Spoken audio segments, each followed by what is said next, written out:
We simply need to protect our family's assets, Victoria Hayes said as she slid the prenuptial agreement across the polished mahogany table. The room fell quiet. My son Ryan glanced at me for a moment, then looked back down at the stack of papers.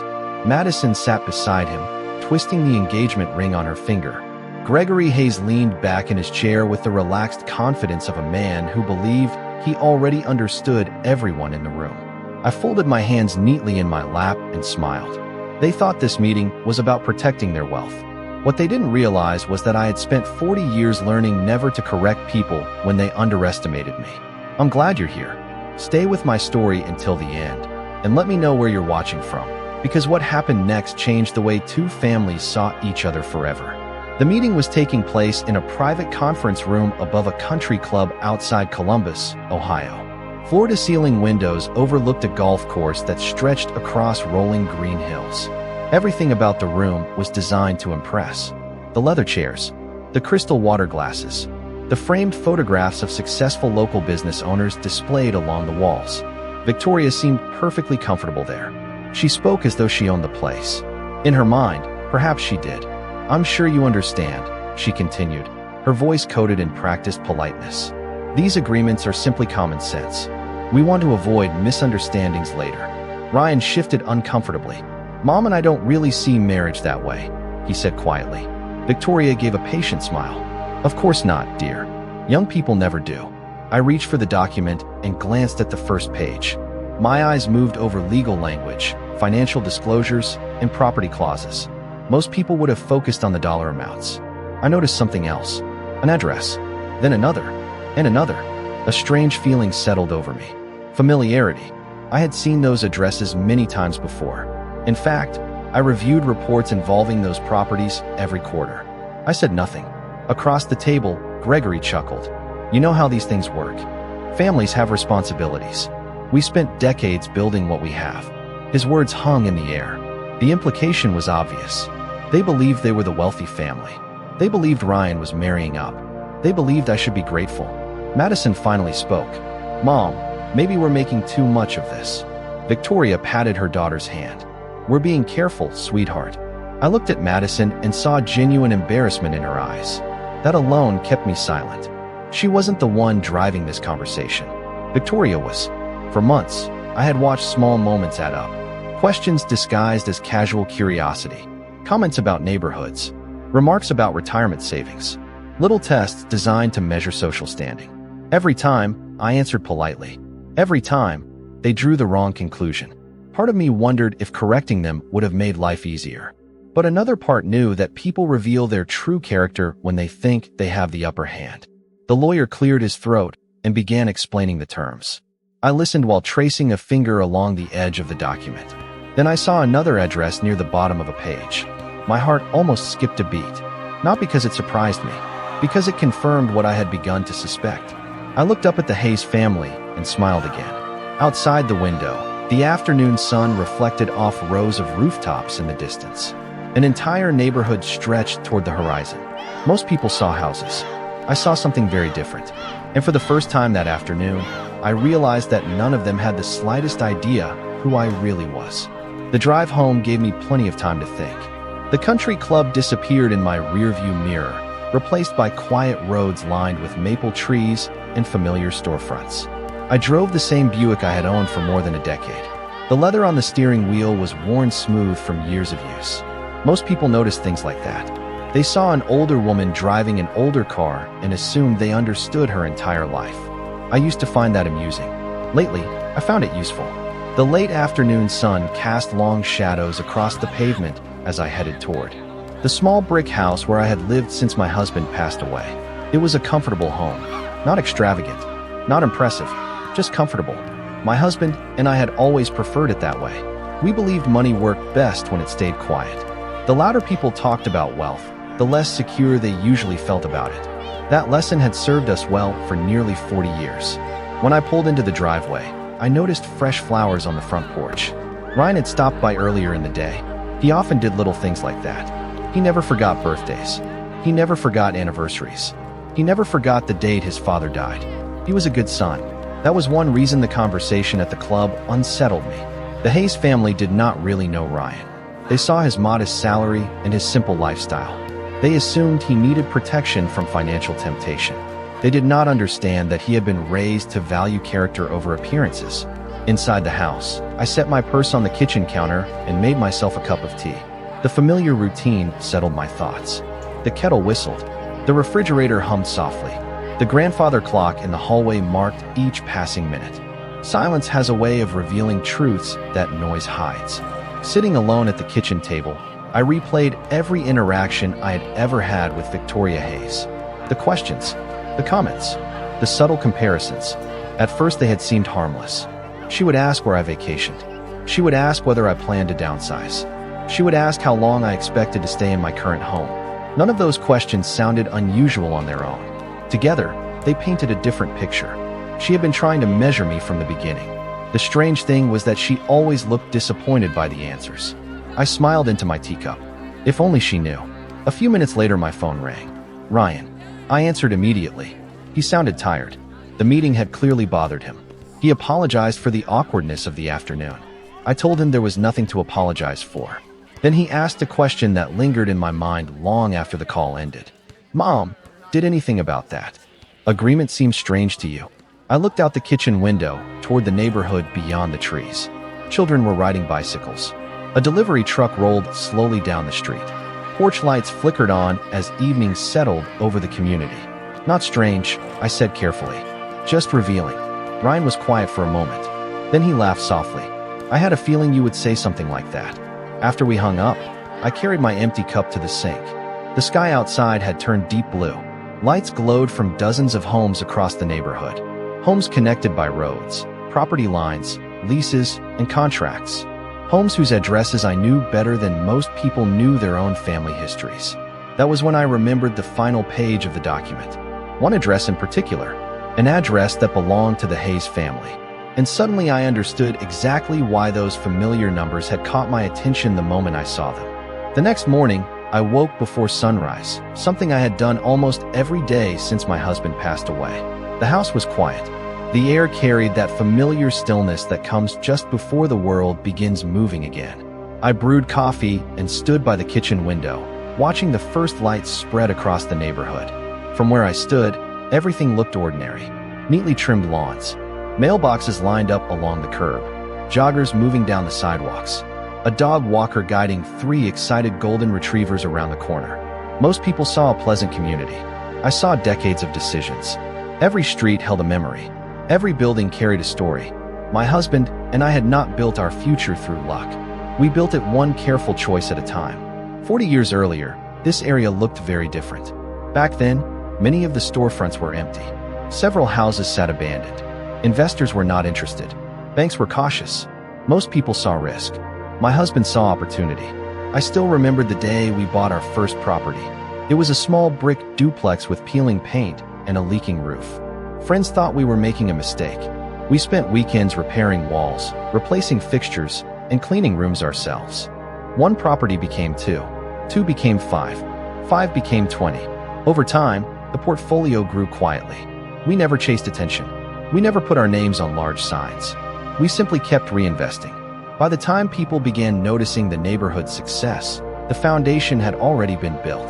That morning, I carried my coffee into the study and opened an old wooden cabinet. Inside were photographs, documents, and records spanning decades. I picked up a framed picture of my husband. He was standing in front of one of our earliest properties, smiling with the confidence of a man who believed patience could solve almost anything. Looking at that photograph always reminded me of his favorite advice. Never interrupt someone who is revealing who they are. At the time, I thought it was merely good business wisdom. As the years passed, I realized it applied to people even more than investments. My phone buzzed on the desk. The caller identification showed the name of one of our property managers, Michael Turner. He handled several commercial buildings on the east side of town. We spoke regularly. His calls were usually brief and practical. I answered. After discussing a few routine maintenance updates, he mentioned something unexpected. By the way, Mrs. Carter, I received a renovation request connected to one of the residential properties in the Oak Ridge district. I immediately recognized the neighborhood. Oak Ridge was one of the most desirable communities in the county. Property values had climbed steadily for years. Anything unusual? I asked. Michael hesitated. Not unusual. I just thought you might want to review it personally because the homeowners are requesting extensive exterior changes. I thanked him and promised to look at the paperwork later. After the call ended, curiosity pulled me toward my laptop. I logged into the property management system and opened the pending request. A few seconds later, the address appeared on the screen. I stared at it. Then I smiled. It was the same address I had noticed on the agreement. The Hayes residence. For several moments, I simply sat there. Not because I felt shocked. The feeling was closer to recognition. Like finally seeing the last piece of a puzzle fall into place. The assumptions, the questions, the confidence, the subtle remarks about wealth and status. Suddenly, they made perfect sense. Victoria Hayes believed she understood exactly where everyone stood. She believed her family occupied the stronger position. She believed she was protecting assets that gave her influence. What she did not understand was that the ground beneath those assumptions had never belonged to her in the first place. I closed the file and leaned back in my chair. Outside, sunlight filled the neighborhood. Another ordinary day was beginning. But for the first time, I had a feeling that the story unfolding around Ryan's engagement was about to become far more interesting than anyone expected.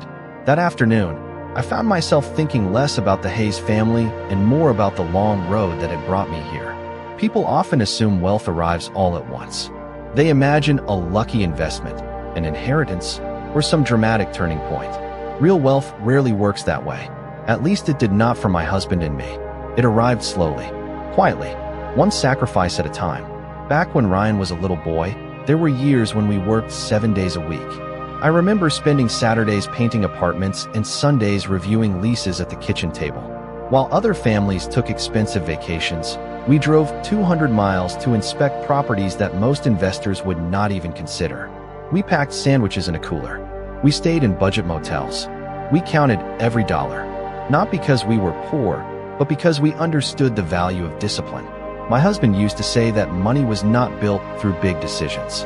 It was built through thousands of small ones. Looking back, I think he was right. Around noon, I drove to one of our commercial properties downtown.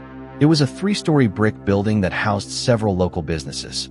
A bakery occupied the corner storefront. The smell of fresh bread drifted onto the sidewalk.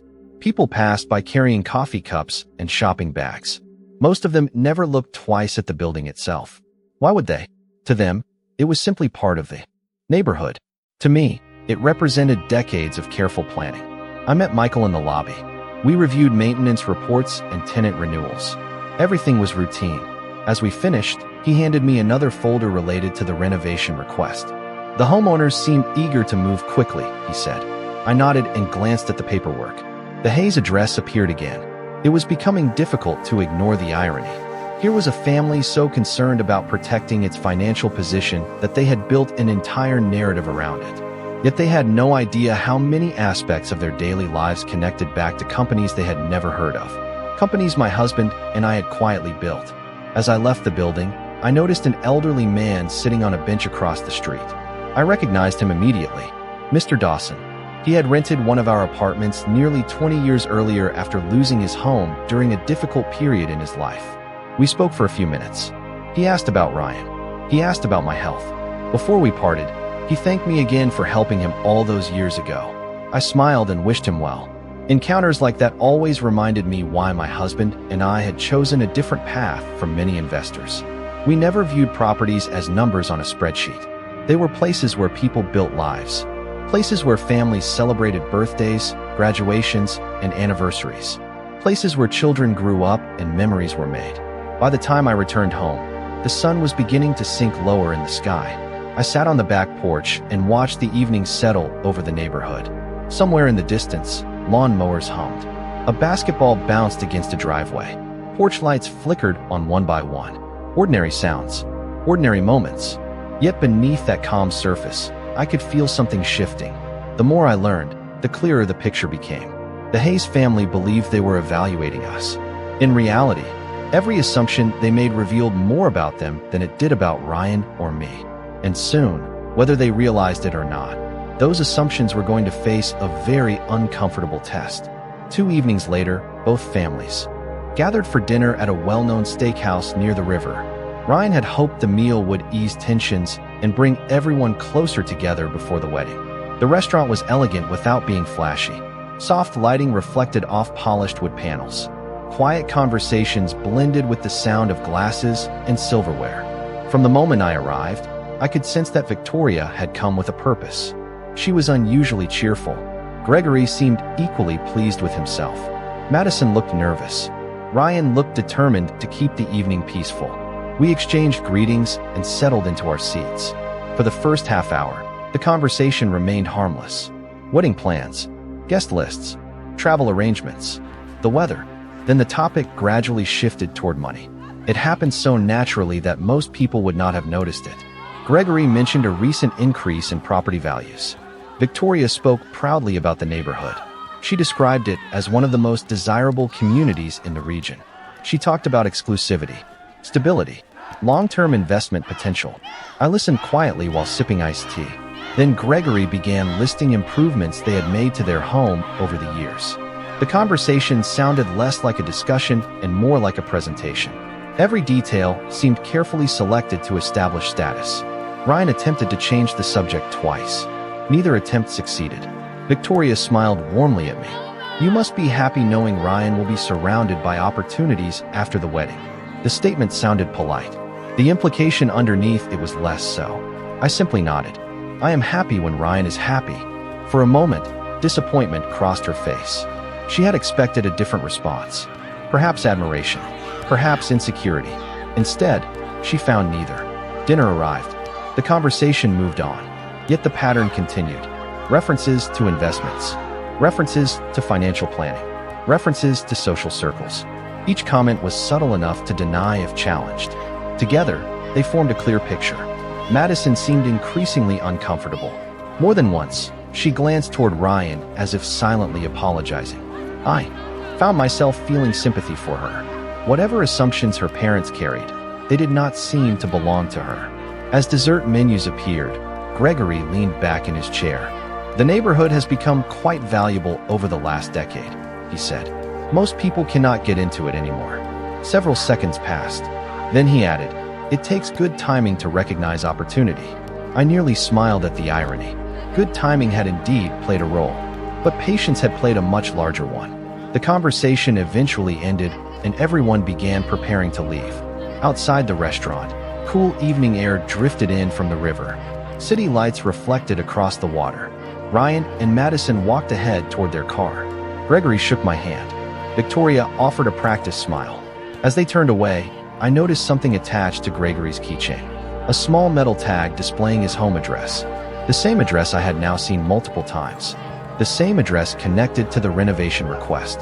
The same address listed within records that crossed my desk every quarter. I watched them drive away. Then I stood quietly beside my car for a moment longer. Piece by piece, the puzzle continued assembling itself. The Hayes family believed they understood the board. They believed they knew where every piece belonged. What they did not realize was that the game they thought they were playing had started decades before they ever arrived. The following Monday began like any other. I reviewed reports, answered emails, and spent part of the morning meeting with several managers responsible for properties across the county. Most conversations involved routine matters. Maintenance schedules, lease renewals, landscaping contracts. Nothing unusual. Around 10:30, however, Michael called again. His voice carried the careful tone he used whenever he thought something deserved special attention. He explained that the renovation request connected to the Hayes residence had been updated. The homeowners wanted approval for a substantial exterior redesign, including changes that affected community guidelines and shared access areas. Under normal circumstances, the request would have moved through several administrative steps before reaching my desk. This situation was different because the proposed changes touched property boundaries controlled through one of our holding companies. Michael asked whether I wanted to review everything personally. I told him I did. After ending the call, I opened the documents and studied them carefully. The details were thorough. Architectural sketches, contractor estimates, proposed timelines. As I turned the pages, I found myself smiling at an irony that seemed almost too perfect. Gregory and Victoria clearly believed they exercised complete control over their environment. Yet here they were, unknowingly requesting permission through a system that ultimately led back to me. Not directly, of course. The ownership structure had been intentionally organized decades earlier. Various companies handled different assets. Separate entities managed residential holdings, commercial properties, and development projects. Most people never connected the pieces. That had always been the point. Privacy offers advantages that public recognition never can.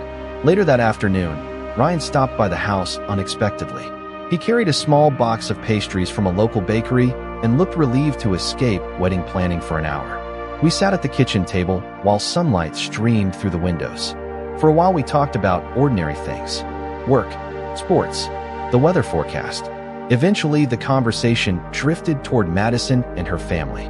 Ryan admitted he had been frustrated by recent events. Not angry, just disappointed. "I wish everyone could focus on the marriage instead of the money," he said. I understood exactly what he meant. The wedding should have been about commitment and family. Instead, financial assumptions kept finding their way into every discussion. I asked him whether Madison shared her parents' views. He shook his head immediately. "Not at all. She hates these conversations." That answer matched everything I had observed. Madison seemed caught between loyalty to her parents and discomfort with their behavior. Before leaving, Ryan hugged me and thanked me for remaining patient. The request surprised me. "Patient?" I asked. He laughed softly. "You always know more than you say." After he drove away, I stood at the front window watching his car disappear down the street. His comment lingered in my thoughts. He was right. Experience had taught me that information gains value when handled carefully. There was no reason to rush. No reason to prove anything. The truth already existed whether anyone recognized it or not. As evening approached, another email arrived regarding the renovation request. A meeting had been scheduled for the following week. Attorneys, property representatives, and homeowners would all attend. I read the notice twice. Then I noticed one final detail. The legal representative assigned to oversee the review process was Samuel Brooks, the same attorney who had been present during the prenuptial agreement discussions. Slowly, I closed the email and leaned back in my chair. The pieces were no longer merely connecting. They were moving toward each other. And for the first time, I suspected the moment of revelation might arrive much sooner than anyone expected. The meeting took place 8 days later in a modern office building overlooking downtown Columbus. Rain tapped softly against the windows as I stepped out of the elevator and walked toward the conference room. Everything about the morning felt ordinary on the surface. Yet there was a strange sense of momentum beneath it all. The kind that appears when separate events begin moving toward the same destination. A receptionist greeted me and showed me to the meeting room. When I entered, Gregory and Victoria were already there. Madison sat beside them. Samuel Brooks stood near the far end of the table reviewing documents. Several representatives from the property management company had also arrived. Everyone exchanged polite greetings. Victoria appeared confident as always. Gregory carried the relaxed expression of a man expecting routine approval. Madison offered a warm smile. Samuel nodded respectfully in my direction before returning to his paperwork. I took a seat near the middle of the table and quietly observed. The meeting began with a discussion of the proposed renovations. Architectural plans were displayed on a screen. Contractors explained timelines. Community representatives discussed guidelines. For nearly 30 minutes, everything proceeded exactly as expected. Then the conversation shifted toward ownership approvals and authorization requirements. That was where things became more interesting. One of the managers began reviewing the legal structure connected to the surrounding properties. Several company names appeared on the screen. Most people in the room paid little attention. To them, it was standard business information. Gregory seemed more interested in construction schedules than ownership records. Victoria occasionally glanced at her phone. Samuel, however, watched carefully. He knew exactly what was coming. As additional documents appeared, I noticed confusion beginning to form on Gregory's face. The ownership structure was more extensive than he had anticipated. Multiple entities controlled various portions of the neighborhood. Residential areas, commercial sections, shared access corridors, parking easements, community maintenance agreements. The deeper the presentation went, the more complicated the picture became. Finally, Gregory interrupted. "Who actually owns all of this?" he asked. The room grew quiet. One of the managers looked toward Samuel. Samuel adjusted his glasses and opened a folder. The holdings are managed through several companies, he explained calmly. The principal ownership interest ultimately remains under a single controlling authority. Victoria frowned slightly. A corporation? Samuel paused. Not exactly. For the first time that morning, several people turned their attention toward me. The moment lasted only a few seconds, yet it felt much longer. I remained silent. There was no reason to rush. Samuel continued reviewing documents. Additional maps appeared on the screen. Property boundaries stretched farther than anyone expected. Entire blocks connected together through agreements established decades earlier. I watched Gregory's expression change from curiosity to concentration, then concentration to uncertainty. He was beginning to realize that the neighborhood he often described with such pride existed within a much larger framework than he had ever imagined. Victoria noticed it too. Her confidence softened. Questions replaced assumptions. The atmosphere in the room shifted almost imperceptibly. No confrontation occurred. No dramatic announcement interrupted the meeting. Instead, understanding arrived slowly, piece by piece, the way truth often does. Near the end of the session, Samuel organized several final documents and prepared to explain the approval process. As he arranged the folders, one statement slipped out so naturally that he appeared not to notice it at first. Ultimately, final authorization will require Mrs. Carter's review. Silence settled over the room. Complete silence. Gregory blinked. Victoria stared across the table. Madison looked from me to Samuel and back again. For a moment, nobody spoke. Then Gregory finally cleared his throat. Mrs. Carter's review? He asked carefully. Samuel looked up from the documents. His expression suggested he had just realized what everyone else was hearing for the first time. And suddenly, I knew the conversation they had been avoiding was no longer avoidable. For several seconds, nobody moved. The rain continued tapping softly against the windows while the silence inside the conference room grew heavier. Samuel placed his folder on the table and folded his hands. He was an experienced attorney. He knew when a room needed clarification. Mrs. Carter serves as the controlling authority for the ownership group involved in these approvals, he explained calmly. Gregory stared at him. Controlling authority? He repeated. Samuel nodded. Yes. Victoria looked from Samuel to me and back again. The confidence that had always seemed so natural now appeared uncertain. I do not understand, she said. Samuel opened another document and turned it toward them. Maps, ownership records, and company structures covered the pages. Several entities are involved, he said. However, the controlling interests ultimately report through Mrs. Carter's organization. Nobody spoke. Madison leaned forward to examine the documents more closely. Gregory adjusted his glasses. The room remained completely still except for the quiet turning of pages. One by one, the details became impossible to ignore. Residential sections, commercial properties, shared community infrastructure, parking facilities, retail spaces, office buildings, entire blocks connected through agreements established decades earlier. I watched realization slowly spread across their faces. It was not dramatic. It was not explosive. It was something much more powerful. It was certainty replacing assumption. Gregory cleared his throat. How much of the neighborhood is included in this structure? Samuel answered with professional precision. A substantial portion. Victoria looked down at the maps. Her expression suggested she was searching for an explanation that would return the world to its previous shape. None appeared. Including our section? She asked quietly. Samuel nodded. Yes. Another silence followed. Madison looked at me with genuine surprise rather than embarrassment. Unlike her parents, she seemed more curious than defensive. I appreciated that. Curiosity leaves room for growth. Pride rarely does. Gregory turned another page.